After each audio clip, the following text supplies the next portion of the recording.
Back now at 8:56. You're too young to remember the movie. I'm sorry. I know what I wanted to talk about, this gumballism thing, but go on with what you were going to say, and then we can ask. Well, now you left it wide open. Well, I mean, I didn't get to hear the rest of the story. well, there is no other story. I mean, what happened was, during Margaret's piece, I was struck by the lady's voice, which was very New Yorkish. This is Tesserario. Yes, and Mark and I then started talking. About 2 weeks ago, the Sunday Times ran this story on the fact that people in New York are now losing their accent. And the story's subtitle in it was Creeping Gumbalism. What does that mean?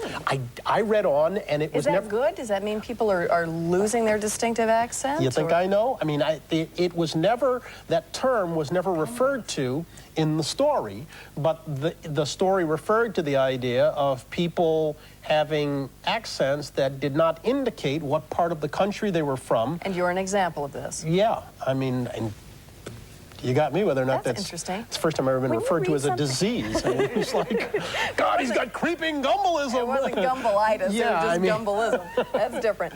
Don't you ever, when you read something like that about yourself, want to call up and say, what were you talking about? What do you mean? Aren't you curious? I can think of no instance when I want to call up and talk to a print person. Oh, no. Okay. About anything. Can I call and find out what this is about and report back to you? I'm curious. You can do whatever you'd like. I've never tried to put rules down. Doesn't that startle you when you're reading along the paper, minding your own business, and then suddenly you've become an ism? I didn't see it. Somebody told you about it? Yeah, I was basically out of town. It happened, and when I came back, somebody pointed it out to me. And, I mean, the writer I don't think, meant any insult. It was just one of those deals. It was like, you know, yeah, you can't really tell where they're from. I mean, I guess I'm basically a mutt where that's concerned. I was born in the South. I was raised in the Midwest. I was schooled in the East. And I lived in the West. So, you probably, but did you always sound this way, or do you think later on there was an amalgamation of all these accents? Who knows? I'm a victim of creeping gumbalism. You know.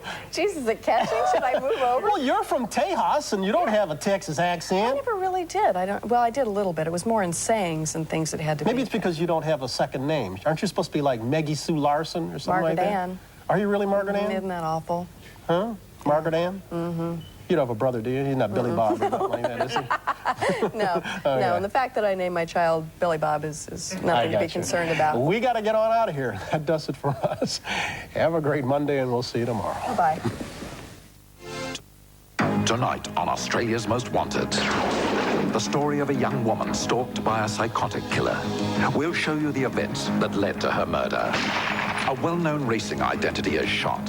His past criminal connections may have cost him his life. They call him the businessman bandit. His daring disguises and bank-robbing exploits have netted him thousands. Help catch a criminal. Join Ann Sanders for Australia's Most Wanted. A killer waits in the wings. The hunt leads to the high school. He's definitely not a murderer. And a young man's obsession will bring the most terrifying outcome of all. The Heat, after Australia's Most Wanted, 9:30 tonight. With golden soil and wealth for toil, our home is good by sea. Our land abounds in nature's gifts of beauty, rich and rare. In history's page,